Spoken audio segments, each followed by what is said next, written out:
Listo. Entonces, para el caso del del arco reflejo, inicialmente vemos nosotros aquí, por ejemplo, la piel, ¿cierto? Este órgano que se extiende, el órgano más grande que se extiende por todo el cuerpo. Entonces nosotros vemos que tiene acá unos receptores, ¿cierto? En su dermis tiene unos receptores. Ellos están conectados, o digamos que básicamente transmiten esa información que están captando del ambiente, la transmiten por medio de una neurona sensitiva. Esta neurona que se extiende acá hasta llegar a lo que es nuestro centro nervioso integrador. Este centro nervioso integrador en esta imagen nos muestra que es que es la médula espinal. Esta médula espinal que está recubierta por estas tres membranas. ¿Ustedes recuerdan cuáles eran las tres membranas que recubren al encéfalo y a la médula espinal? Por ejemplo, Carol, ¿tú me puedes mencionar una de las tres?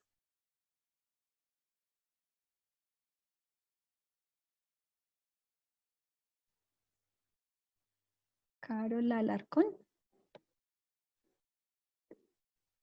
Una de las tres membranas que recubre al encéfalo y a la médula espinal.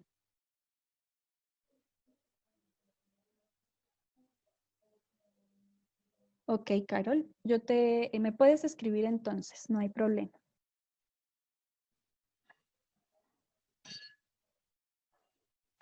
De pronto, Ameli, ¿tú le puedes ayudar a Carol a recordar una de las tres?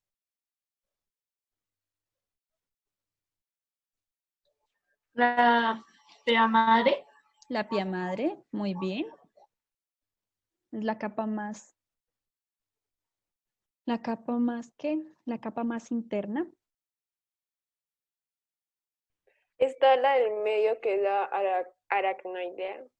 Exacto, muy bien. ¿Y la más externa? Dura madre. La dura madre. Precisamente la más externa, la más dura, muy bien, la que está en contacto con la parte ósea. Y esas tres membranas que recubren y protegen a nuestra médula espinal también están recubiertas por una estructura. ¿Qué estructura es esta? ¿Qué es esto de acá? Santiago Chaparro, ¿qué vendría siendo esto de aquí? ¿A qué se te parece?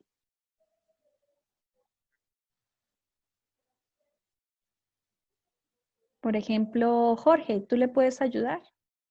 ¿Qué sería esta estructura de acá?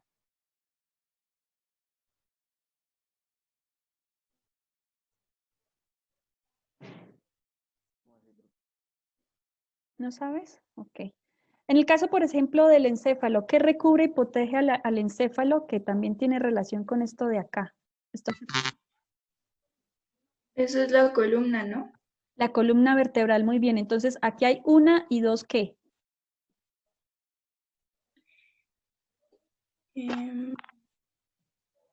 Vértebras. Vértebras, muy bien. En el caso de la médula espinal, está cubierta y protegida adicionalmente por vértebras. Y la parte del encéfalo está cubierta y protegida ¿por qué? La corteza. Bueno, la corteza, digamos que la corteza cerebral es parte fundamental. ¿El cráneo? El cráneo, muy bien. Tranquilo, Santiago, no hay problema. Bien, entonces, el cráneo, al igual que la columna vertebral, sus vértebras hacen parte del sistema óseo y su función en ese caso es cubrir y proteger a lo que corresponde al sistema nervioso. ¿Listo? La médula espinal y el encéfalo. Entonces, este centro integrador es una estructura nerviosa, puede ser la médula espinal o también puede ser dirigido directamente hacia el encéfalo. Se encarga de procesar esos impulsos nerviosos que vienen siendo transportados aquí por esta neurona sensitiva que recoge o capta o transmite esa información que recogieron los receptores, en este caso de la piel, y generar o enviar un impulso nervioso a través de una vía eferente. Si nosotros miramos acá, esta neurona sensitiva hace parte de una vía aferente. Aferente quiere decir que llega, ¿listo?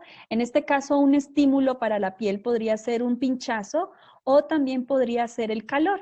Cuando nosotros nos estamos quemando, cuando tocamos un pocillo caliente, cuando de pronto tocamos sin querer la estufa, algo que esté muy caliente, eso es un estímulo para la piel, un estímulo que es captado por esos receptores. Entonces, estas vías aferentes son fibras nerviosas de la neurona sensitiva encargadas de conducir esa información o ese impulso al centro nervioso integrador. En este caso puede ser el encéfalo o la médula espinal. Listo, entonces, esa respuesta se envía por medio de una neurona motora. En este caso, vemos que aquí está su cuerpo celular o el soma de esa neurona y es conducida esa respuesta hacia una fibra muscular. En este caso, este es el órgano efector. En este caso, este es el músculo, ¿cierto? Porque la idea en el caso de un pinchazo es retirar la mano, ¿cierto? Ese sería el acto. Y en el caso, esa información es transferida a lo largo de este axón hacia estas terminaciones nerviosas en estas fibras musculares que generan un movimiento de este miembro, de estas fibras, y generan una respuesta rápida, involuntaria e inconsciente. ¿Por qué decimos que es una respuesta involuntaria e inconsciente? ¿Será que llega al cerebro? ¿Tiene que llegar esta respuesta al cerebro?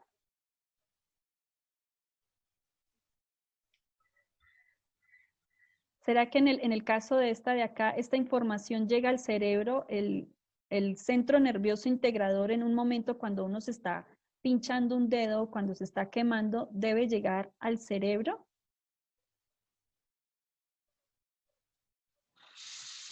El cerebro la coordinaría, ¿no? Dime. El cerebro la coordinaría. Digamos Pues que el cerebro... de que es involuntario, pues. ¿Ustedes recuerdan cuando nosotros hicimos un aplicativo que hablaba de que habían aplicado un medicamento a una rana y en el sistema nervioso y que ese medicamento, digamos que endormecía de alguna forma o quitaba las funciones del cerebro y que únicamente dejaba activa la médula espinal y que con ciertos estímulos se dieron cuenta que la rana respondía únicamente a los reflejos, ¿cierto? Entonces sencillamente estaba consciente la parte de la médula espinal, pero la parte del cerebro no. Entonces, en este caso es eso, son respuestas, en este caso, involuntarias e inconscientes, porque son respuestas reflejas. ¿Listo? Son respuestas que tienen que ver con la médula espinal única y exclusivamente. ¿Por qué? Porque si nosotros esperamos a que esta información de este receptor llegue hasta el cerebro y que el cerebro procese la información y emita su respuesta, muy probablemente ya nos hemos quemado gran parte de la mano o ya estamos sangrando por el pinchazo que se generó en la piel. ¿Listo? Entonces, por eso son respuestas rápidas e involuntarias. Tienen que generar una respuesta rápida para evitar que nuestro cuerpo se lastime. ¿Listo?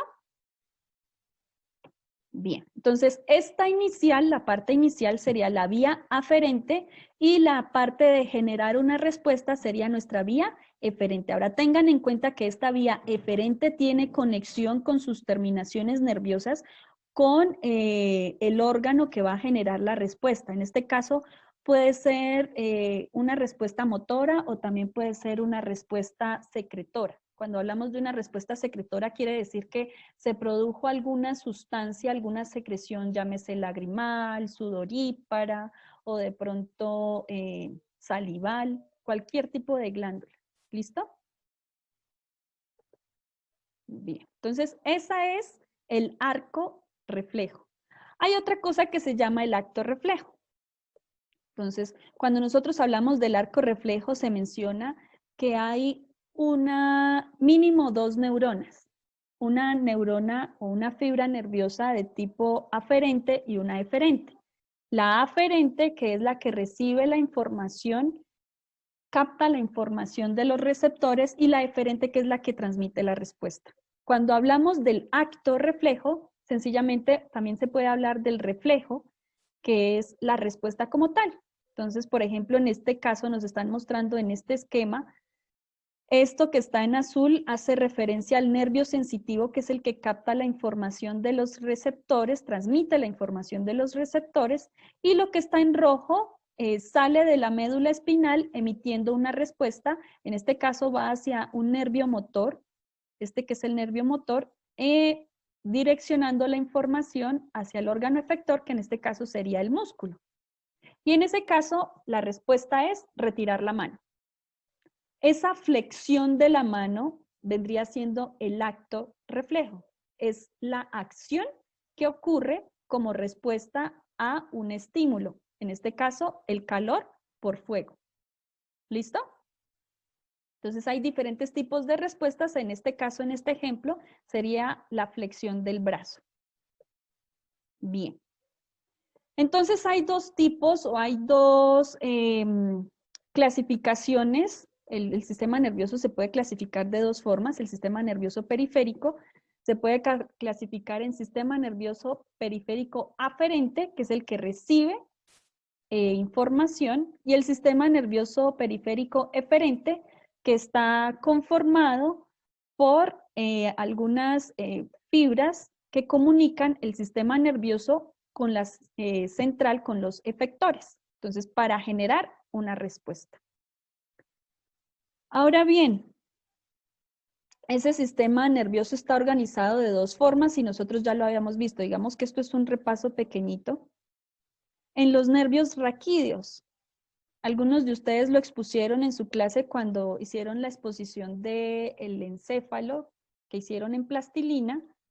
Hablaban de los nervios raquídeos, en total son 31, entonces se nombran de acuerdo al origen de cada nervio a lo largo de la médula espinal.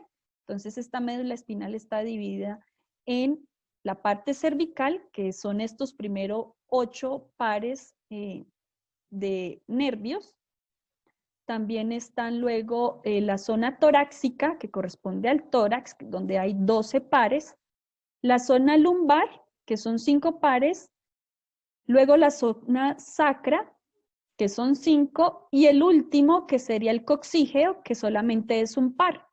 Este coxígeo es el resultado de la evolución. Recordemos que nosotros, o bueno, no nosotros, el grupo de chimpancés, el grupo de monos, ellos tienen cola. Nosotros perdimos esa cola y esa cola en su interior tiene vértebras. Como el vestigio de esa cola para nosotros es este coxis, por eso se llama el par coxígeo. Esa última vértebra llamada coxis es la que se encuentra en la parte terminal de nuestra columna vertebral. Esto fue lo que nos quedó a nosotros como resultado de la evolución. La última parte que perdimos, solamente nos quedó este coxis. Entonces nos hablan de que esos nervios se emergen desde cada lado de la médula espinal. Son nervios mixtos porque tienen fibras aferentes y eferentes. Entonces son mixtos. Y cada nervio espinal tiene 2 puntos de contacto con la médula espinal, así como nos lo muestra esta imagen. Entonces, esta que viene siendo la vértebra a lo largo de la columna vertebral, en su interior contiene un fragmento de lo que corresponde a la médula y esta es una aproximación de la misma. Entonces yo tengo una parte ventral y una parte dorsal. Entonces, esta que viene siendo la parte dorsal, es más fácil verlo de pronto si nosotros vemos la parte de nuestra espalda. La parte de la espalda vendría siendo la parte dorsal y la parte pectoral sería la parte ventral. Entonces sería el pecho, ¿cierto? Y en ese caso, esta viene siendo la parte dorsal en la misma médula y la parte ventral. Entonces aquí vemos una conexión, una inervación de esos nervios que van formando también algunos ganglios. Entonces vamos a ver qué es un ganglio. Entonces nosotros tenemos y por acá también están organizados los nervios craneales. Nosotros ya habíamos visto que eran 12, estos 12 de acá. Entonces el nervio olfatorio, que es el número 1. Este esquema me parece un poquito más completo que el que vimos en la clase anterior porque tiene como tal ya las funciones completas.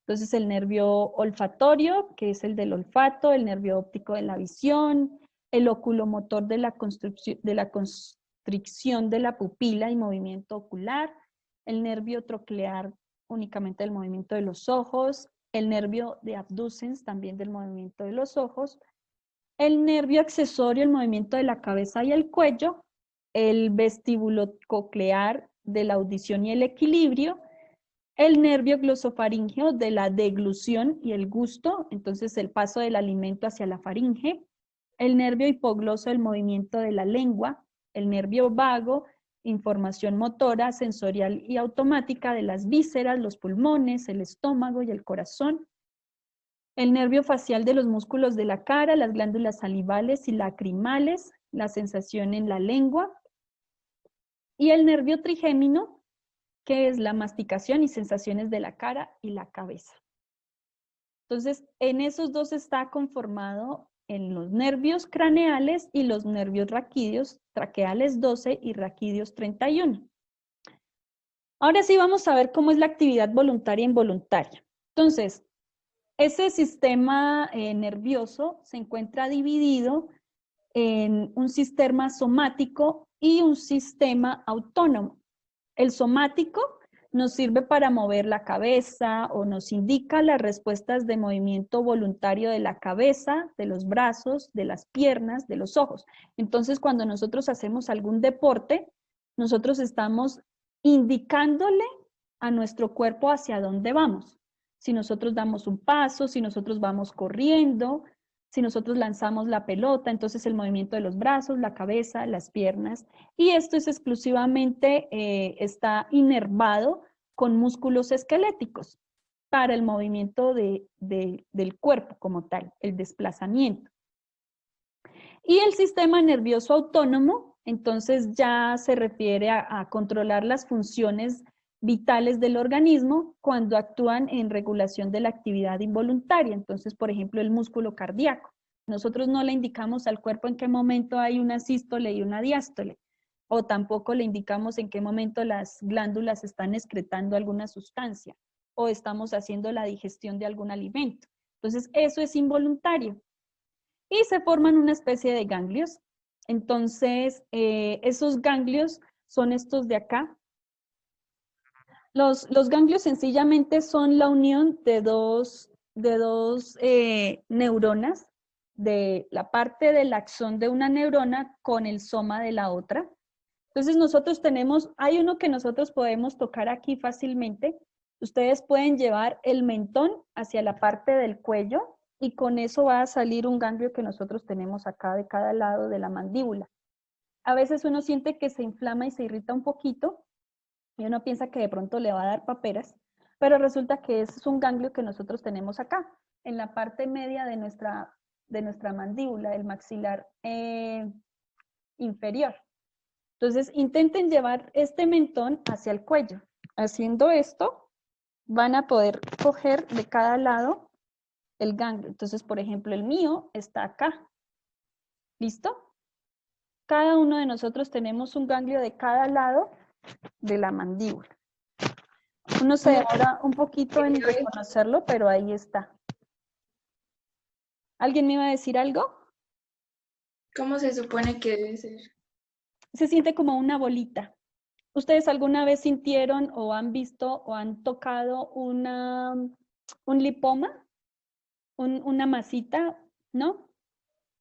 A muchas personas las operan de lipoma, que son bolas de grasa que se hacen debajo de la piel porque no digieren bien la grasa. Pero se siente como si nosotros cogiéramos aquí la parte de nuestra muñeca. Se siente como una bolita. No es tan dura como esto porque es un ganglio y esto que yo estoy cogiendo acá es un hueso, pero acá sí se siente blandito y se mueve. Si nosotros vamos moviendo los dedos de a poquito, él se va moviendo, ese ganglio se va moviendo, pero se siente ahí. ¿Listo? Entonces, con práctica lo vamos a poder reconocer, pero ahí está.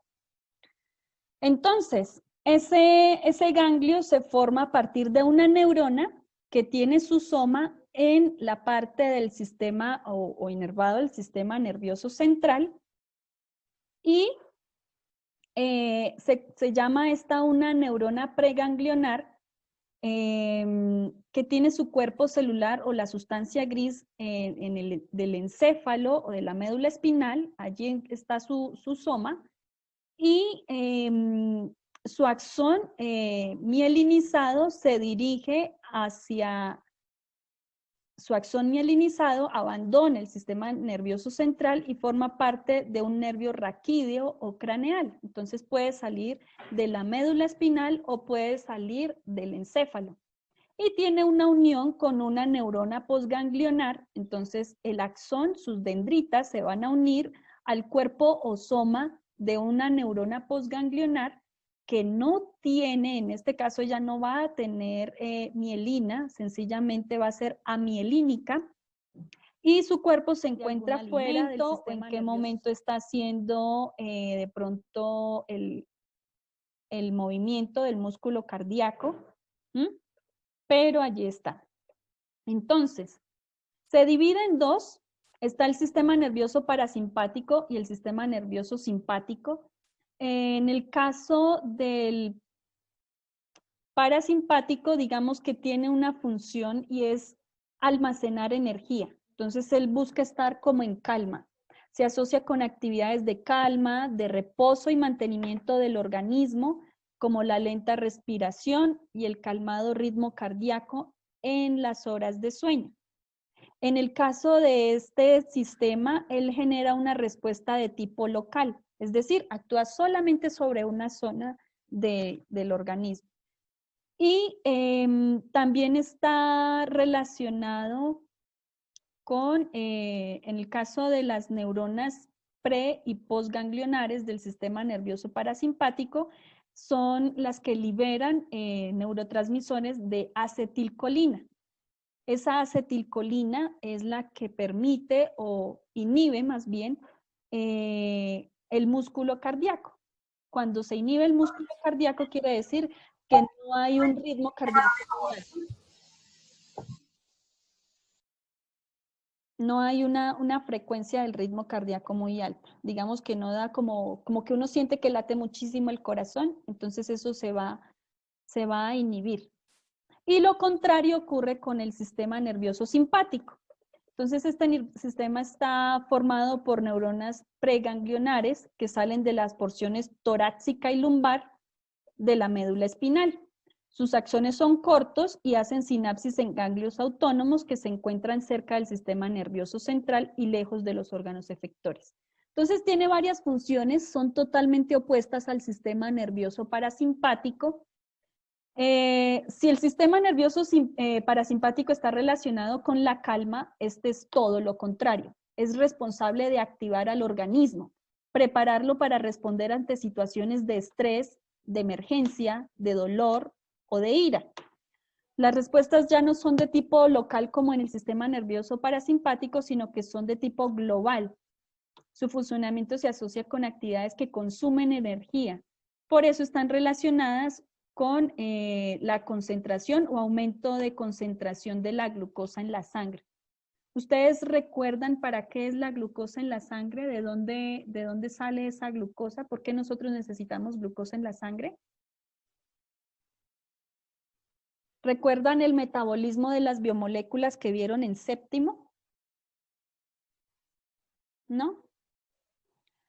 Bueno, entonces, ¿cómo se llamaba la molécula de energía que nosotros desarrollamos en las células, que nosotros tenemos en las células y que se desarrollan a lo largo de la degradación de la glucosa?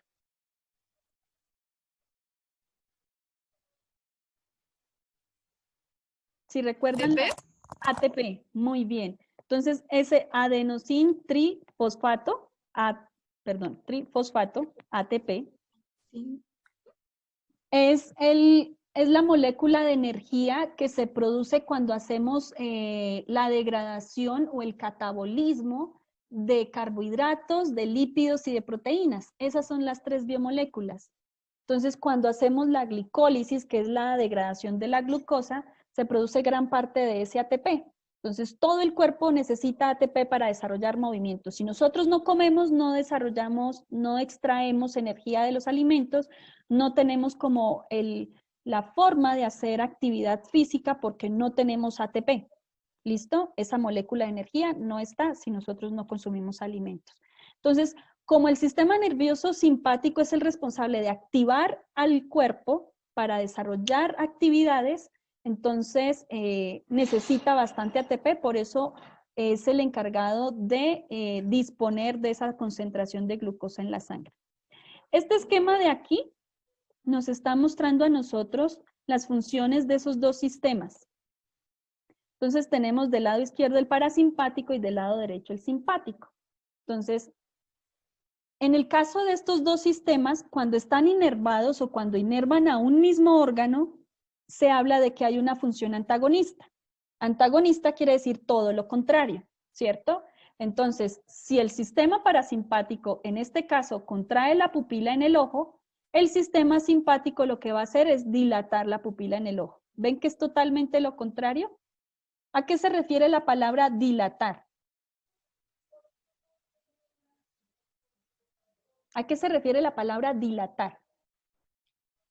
La hace más grande. La agranda, no sé. Ya, grande, muy bien. Nosotros lo relacionamos, por ejemplo, en el caso del parto, cuando la madre tiene que dilatar, ¿cierto? El conducto vaginal para que salga un cuerpo por ahí, ¿cierto? Entonces, en este caso, dilatar la pupila es extender la pupila y contraer la pupila es retraerla, hacerla más pequeñita. Muy bien, entonces, cada órgano, si este órgano tiene inervación del sistema parasimpático y del sistema simpático, las funciones van a ser totalmente antagónicas. ¿Listo? En el caso, por ejemplo, acá vemos que no hay una inervación del riñón por parte del sistema parasimpático. ¿Listo? Y aquí nos dice cuál es la actividad en cada caso. Por ejemplo, en las glándulas salivales inhibe la salivación, el sistema simpático y el sistema parasimpático estimula la salivación. ¿Listo? Ahora, nosotros vemos acá esta cadena de ganglios, se llama el ganglio simpático. Esto es importante que lo tengan en cuenta porque ustedes lo tienen que relacionar con el ejercicio. Entonces, esta cadena, este ganglio simpático, está inervado desde la región torácica, véase acá, lo están señalando, región torácica, y genera una respuesta en cuanto a la dilatación de la pupila, la inhibición de la salivación, relaja los bronquios y acelera el impulso cardíaco. Estas son respuestas que se relacionan cuando el cuerpo entra en una situación de estrés. ¿Listo? Estas que están relacionadas con el ganglio simpático. Entonces, por ejemplo, cuando nosotros estamos nos dan una respuesta inesperada, de pronto en un accidente, si nosotros vemos un entorno en el que se genera un peligro, muy probablemente vamos a empezar a inhibir la salivación, acelerar el impulso cardíaco, ¿listo? O la frecuencia cardíaca, que es lo mismo. Esas respuestas van relacionadas a una velocidad. Entonces, por ejemplo, si el sistema simpático, ¿cuál creen ustedes que debe ser más rápido? Si nosotros vemos, por ejemplo, que el sistema simpático está relacionado con actividad, ¿cierto? Con una respuesta ante un estrés. Entonces, ¿qué está más relacionado con mantenernos con vida? Por ejemplo, ustedes vieron el caso en el ejercicio que vimos en el caso de la gacela que lograba percibir la presencia del león. En ese caso, ella tenía que huir y tenía que ser una respuesta rápida. Para ese caso, ¿qué es más rápido o qué debe ser más rápido? ¿El sistema nervioso simpático o el sistema nervioso parasimpático? Parasimpático, ¿no? Porque es el que nos mantiene más alertas, el que no se percibe el peligro en el caso de los animalitos. Bueno, digamos que en el caso de todos, porque todos tenemos básicamente el mismo sistema, pero sí, el caso del parasimpático, recuerden que arriba veíamos que trataba de mantenernos con calma, de guardar energía, esa era su función. Y en el caso del simpático, trataba de mantenernos alerta. Entonces, para el caso de una huida, nosotros tenemos que relacionarlo o nuestro sistema simpático debe ser más rápido. Además, porque este sistema simpático está relacionado o tiene inervación de más de 20 fibras nerviosas. En el caso del sistema simpático, parasimpático, esos ganglios solamente están relacionados con de 1 a 4 fibras nerviosas. En el caso del sistema simpático son al menos 20. ¿Listo? Eso por un lado. Y por otro lado, porque en el caso, por ejemplo, de la inervación de la médula adrenal por el simpático, ante una estimulación, esta glándula endocrina libera unas hormonas, por ejemplo, en el caso de la adrenalina y la noradrenalina. Esas dos están relacionadas con la activación del cuerpo, con relacionar o reaccionar de forma más rápida, de estar con energía todo el tiempo. Digamos que tenemos un exceso de energía, en ese caso un exceso de adrenalina que nos permite desarrollar algunas acciones que sin ella no lo podríamos hacer. Entonces, por eso es que está relacionado con una respuesta más rápida. ¿Listo? Bien, entonces,